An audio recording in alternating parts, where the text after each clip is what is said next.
guys, welcome back to Seraphim TV. Feel welcome. If you're first time here, feel welcome, feel at home, and please subscribe, like this video. And if you've been here before, feel appreciated. We appreciate your support always. And so today, guys, I'm bringing you a very special lady of her own kind, Madam Jackline Kinoti. She'll be sharing with us her story, and you know that on this platform we are so passionate. We support mental health, mental wellness, and we even advocate for mental wellness.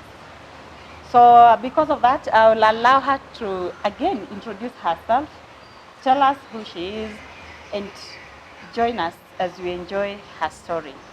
Welcome. Thank you. So I'm Jackline Kinoti, as you have said, and we are going to talk about maybe the story about a transformational life story that began in the childhood. So I talk about my story. So generally, I'm a third born in a family of 4. I grew up in a country in the village. And so as we talk about this story of how the journey has been, we don't blame those people that has been done through the journey. Want, as we talk the story, to raise the awareness of things that affect us. And so maybe when I was growing up, things that I've seen that have impacted my life, there are those traumas that we are not supposed to talk about. There are those things that we pass through that we are told that they are not okay. We are told to suppress this emotion. We are told we need to behave according to the way the society wants us to behave.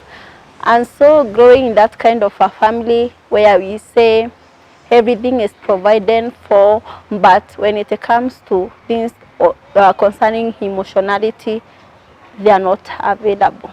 And so maybe you meet a child who is in that family, maybe who has been abused, and they're not supposed to talk about it, because even if you talk about it, even no one understands you, no one even believes, even if it is true. And so we suppress that pain, we assume now like we are evil because someone didn't evil to us. We assume maybe we are banned. That is how they are treating us, like that. And so because we are not allowed to express that, we live with this pain, we bury these emotions, we bury this feeling, and so they keep on affecting us. And these experiences that we go through when we are children, they contribute to how the brain development happens. And so it impacts how the brain development happens. It helps us to behave when the experiences are so traumatic. We can't be able to develop as we are supposed to do. And so you see someone has anger issues, you see someone maybe has emotional outburst. And so this is what happened to me. I've been suppressing this emotion for a long time. This emotion, or maybe I've been sexually abused, you are not able to talk about. You've been emotionally abused where a parent maybe gives you some work and you are not able to complete. They don't want to understand. Maybe I was busy doing this kind of work. So when someone has been emotionally abused, where maybe a parent doesn't validate your feelings, like you are hurt and you are told you are not hurt. You are told you are not supposed to behave like this. You are not supposed to act like this. You have to stay like your sisters, your brothers. You have to portray that image that we are together, that we are blunt. But those people that you are told maybe to respect, those people you are told to work in connection with them, are those people that are abusing you. So when as a child, you don't know how to process these things, unless you have someone who is able to guide you so that they can support you, so that you can able to process this. So when you have this unprocessed pain, it doesn't go away even if you become an adult. You be with that pain, you keep attracting similar experiences such as those in childhood. And so we see you meet in a life where maybe you have anger issues, maybe you have emotional outburst, you have issues, the beliefs that we get from the childhood impact how we think. And this happened to you Yeah, yourself? You yeah, had it that happened. experience as a child? Yes, like you have, like you are told not to do this. You are not supposed to be like this. You are, if you are hurt, you are not supposed to say I'm hurt. You are supposed to pretend like someone comes and hurt you, but they expect you to talk the next day like nothing Behave happened. normal, like Behave doing well. normal. You are like your feelings are invalidated, and so when these things, when you have this suppressed pain, you have suppressed emotion, it reaches a point you can't suppress these anymore. And so many things had happened in life that I used to suppress this pain.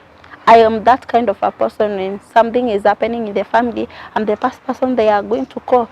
Talk to so and so, talk to so and so. You're the fixer. You are the fixer.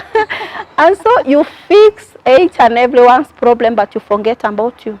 You forget you have your own needs. You forget you require You act normally, you act smart, you act act intelligent. you act intelligent, you solve other people's issue, but you forget you need you.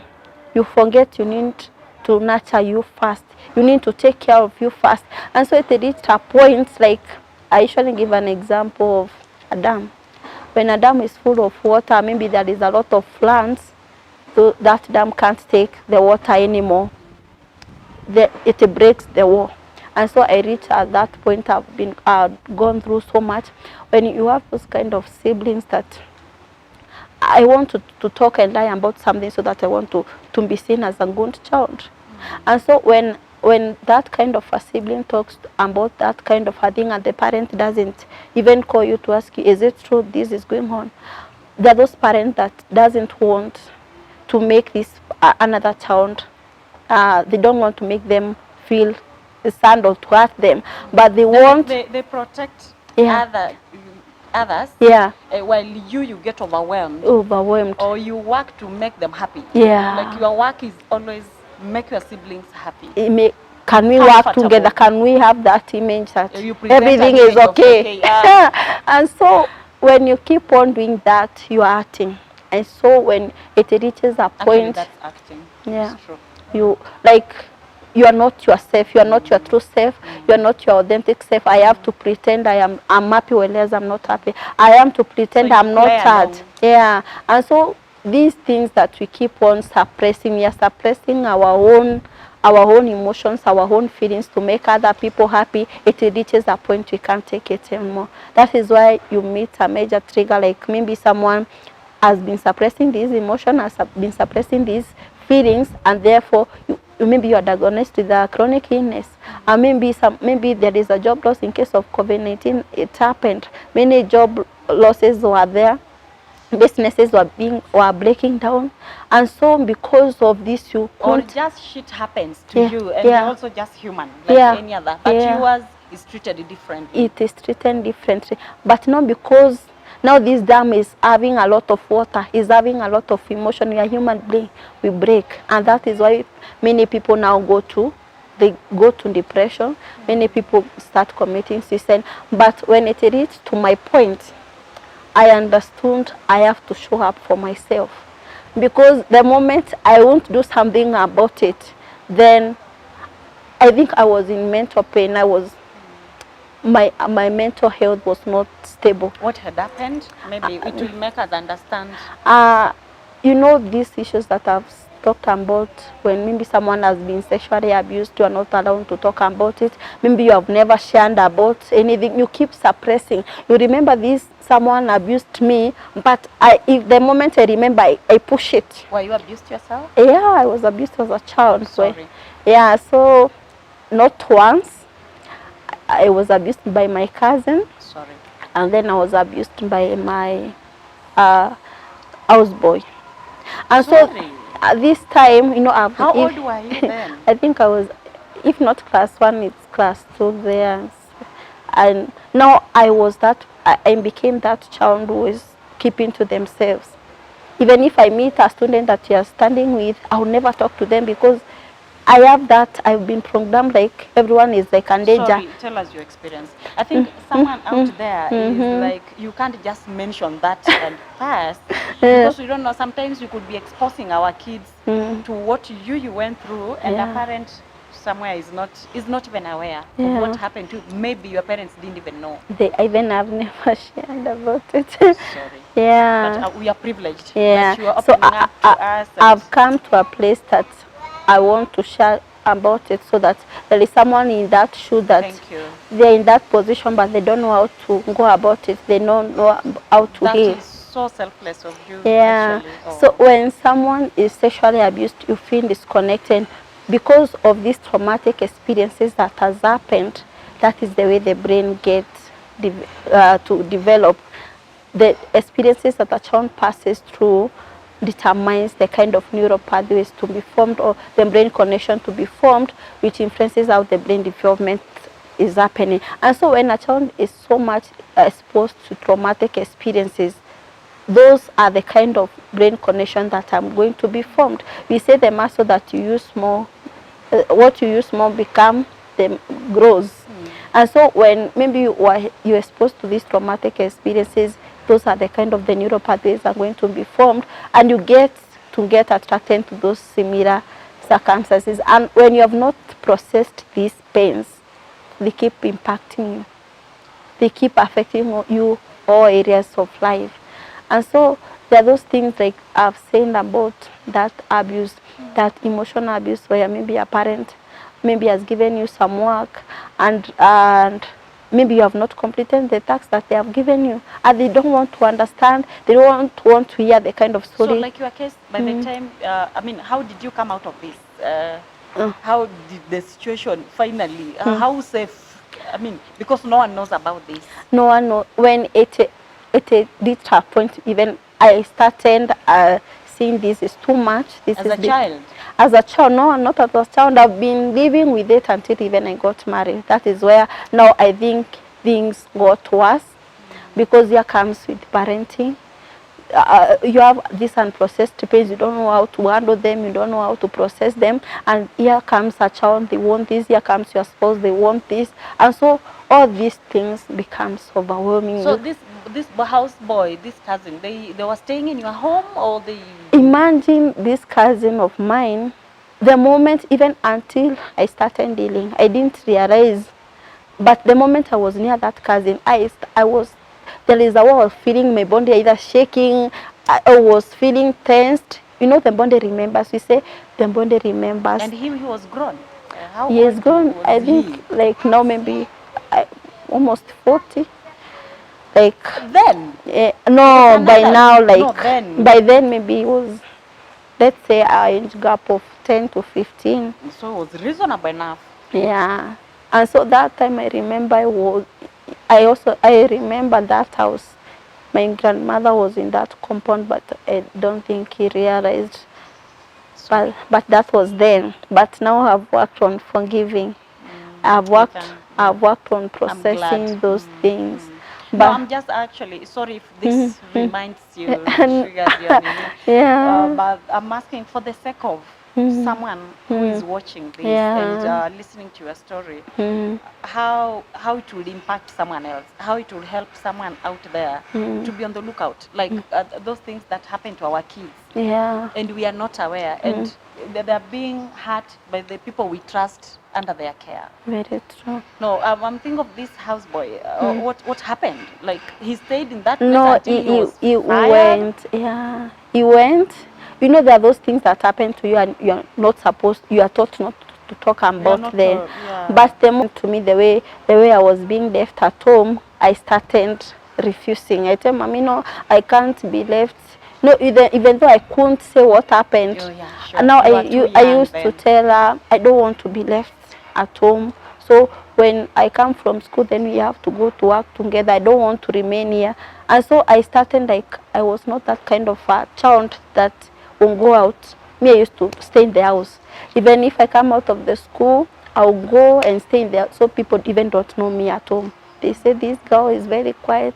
No, me, I'm that person who used to be quiet, because maybe I might see when I meet with someone, maybe I'm that maybe a man in the road, I might fear, hey, maybe this person might hurt me. So like those, you feel disconnected, you start fearing people. But at the age of class 1, sorry to cut you, I think that age, kids are so easy to talk about anything. You could not even mention to your teacher, your mom, your grandma. You said your grandma was around. I think kids find so easy to talk to their teachers. But sometimes when you talk about it, even they don't believe you. They don't believe you, this cousin can abuse you. They don't believe you, this uncle can abuse you. They don't believe this father can abuse you. You see? No, when you talk about it, they will say you are portraying a bad image about, you're saying... You could even be hit. Yeah, for saying, so you learn to suppress. Did these two used to threaten you? They didn't threaten me at all. But you know, when I was a child, we used to have this kind of houseboys. You are left with them. They are to take care of them. But they become family. Yeah, they become family. And so these parents trust them. And so you can't say someone did this to me and they are the one who are being left with you. They are the one who are left to take care. Tomorrow. Yeah. So what happens? You learn to suppress it. We learn to behave the way they want us to behave. That must have been so hard. And so we learn with this. We stay with this until it reaches a point we can't stay with it anymore. When we have this kind of triggers, you can't take it anymore. And it is at that point, I think what triggered more is there was a time my mom was admitted in hospital. And then there are issues that we have been talking about it. But she keep on reminding me, I know I've not done this kind of thing, but you keep telling me I've not done this, I'm not done, and I know I'm supposed to do it. But why the pressure that I have to do it? There are those things that people talk about, and you know you're supposed to do them, but they keep on telling you like you have refused to do them. And so that day is when maybe I was at my break point. I am in this hospital, I'm supporting her in this hospital, and she talks about this. So that day, I think that is what changed everything. You hit your limit. I hit my limit.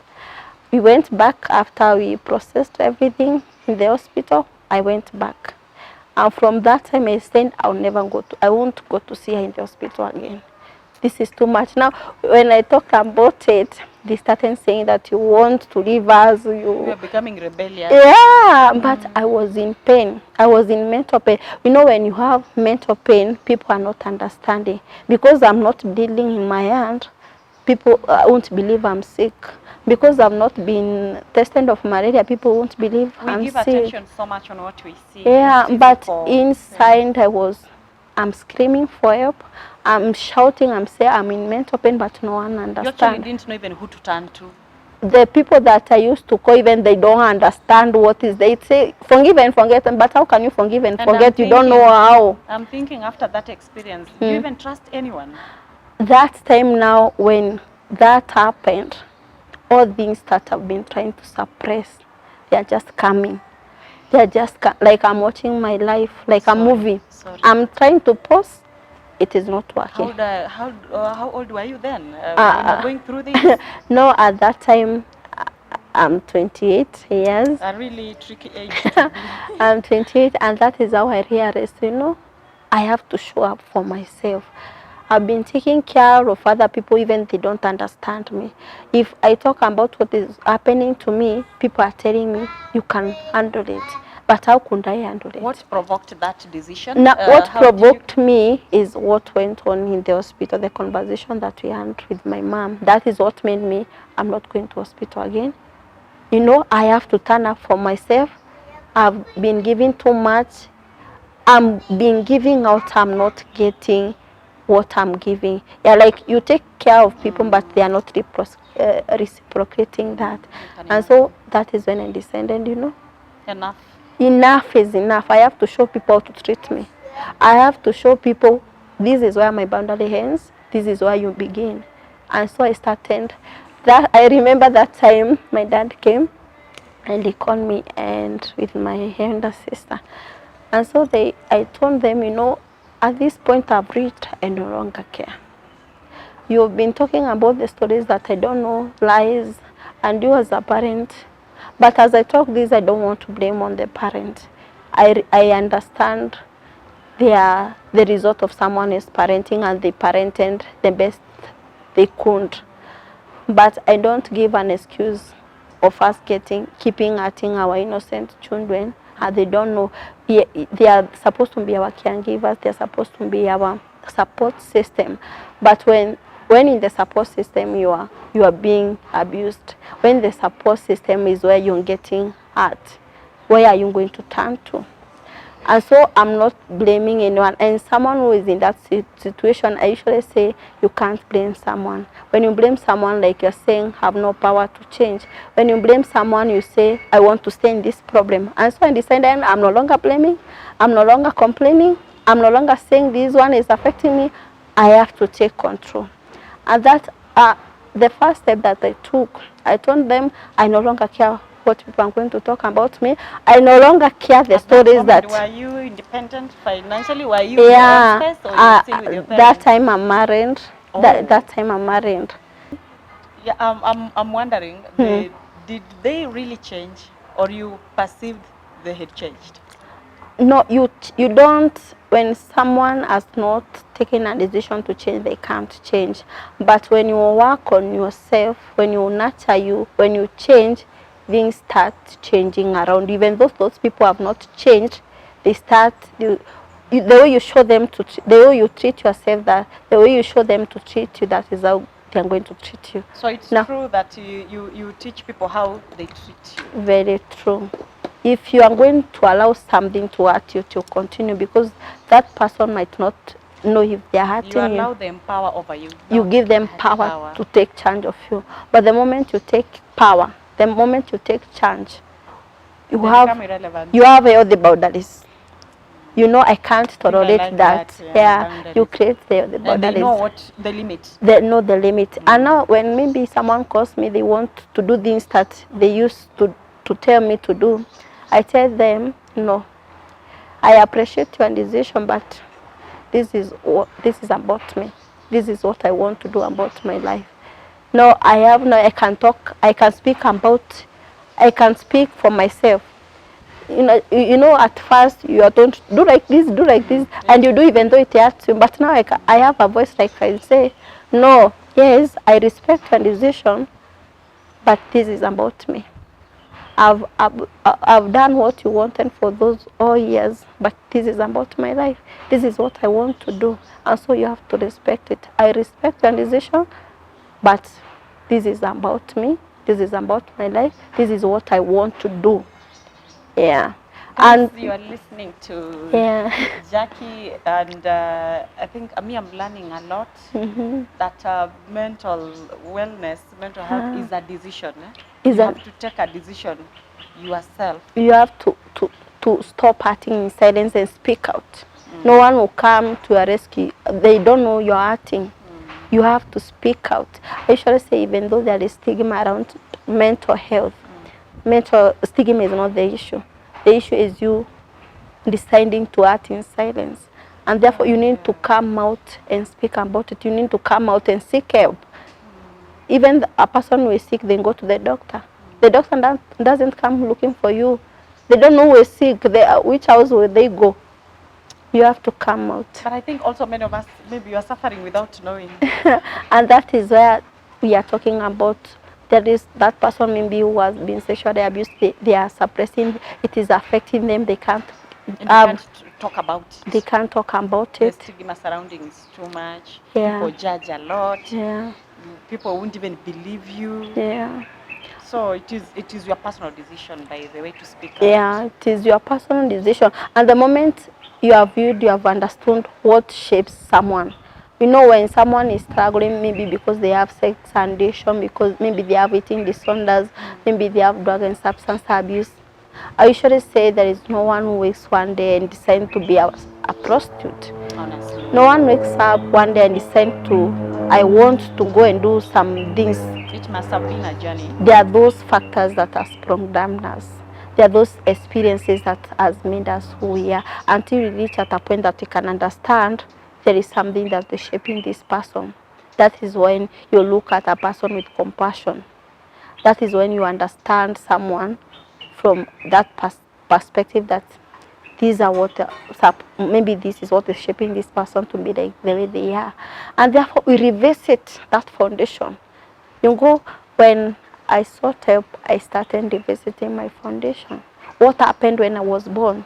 What happened? Maybe what was happening? Maybe was my mother emotionally stable? Was my dad emotionally stable? Were there any other things that could have impacted their emotional stability so that they were not able to maybe be emotionally there? So we look at these factors. You revisit them and we heal from that. Now, just at that point, guys, I'll just end it there after listening to Jackline's story, because I will allow you to follow us on the next video, where Jackline now will come as an expert, and she will be taking us through childhood traumas and how they impact our lives. You'll get to know her even more on our next video. So if you've been following this, Suzanne, thank you so much for sharing your story. That is so kind of you to come to this platform and give us your story. I know many people are watching this. Guys, you agree with me that we are suffering a lot, and from her story, maybe it will change. If it won't change you, it will change someone else. So share this video, show us love by liking, commenting, and tell us also what you want us to talk about maybe next time. Do you have questions for her, or do you have an experience you would love us to share? Get to us through the comment section, write, and to reach us. Thank you. So until next time, I'm your host, Sarah Finwere. We love you, and bye-bye. Thank you.